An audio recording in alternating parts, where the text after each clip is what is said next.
No, actually, I have rackets, so I purchased a bunch of rackets like these from this era that I actually donate, or actually I put out a loan to people have wood racket joints. They're the ones that I will play with those, but not one, these are all like mint or they're mint condition.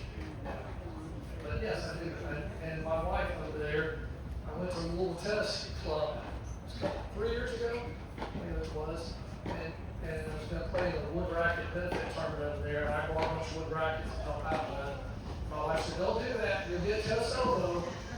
I got tennis elbow, she was right. Well, I should listen to my wife, about doctor, I should, you know what happens when you don't listen to. Other questions? Anything about the era? What's your prized possession? Well, that's a good question. So,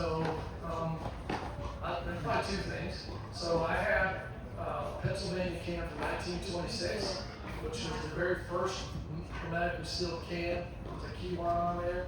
And mine's unopened. And there's only 2 mil that exist in the world, but I'm not the only one that's unopened. So that's really special. And also, tennis, when it started in the 1870s, they had box sets.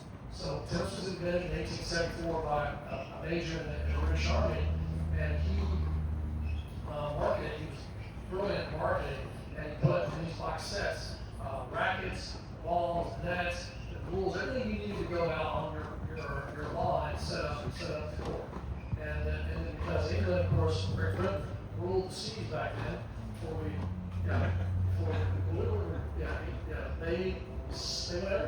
In fact, what's interesting, most people will think that the first tennis clubs in the United States were in the Northeast, right? Like Longwood Cricket Club in Boston.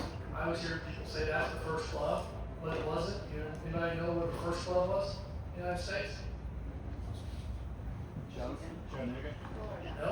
Nope. New Orleans. The New Orleans Lawn Tennis Club, because they had a very large English population there as traders, and they got there before, they got established before the Longwood Cricket Club in Boston. In fact, they had a yearly match against each other, those 2 clubs did. Yeah. The other thing so I was going to say on a box set, so I have a box set from 1875, which is the year after tennis was patented and invented. And in the original court, it's not rectangular like we know it now. Originally, it was an hourglass shape. So, and the net was it was 6 or 7 feet tall, almost like Batman or something. And then they brought everything down and it's side nets. So that's really special. It's a museum quality piece that I've never seen another one like that. Do you have any of the real tennis rackets? Yes. I'd say a little bit about that. Sure. Yeah, so the precursor to lawn tennis, the tennis that we played out, was real tennis, or court tennis.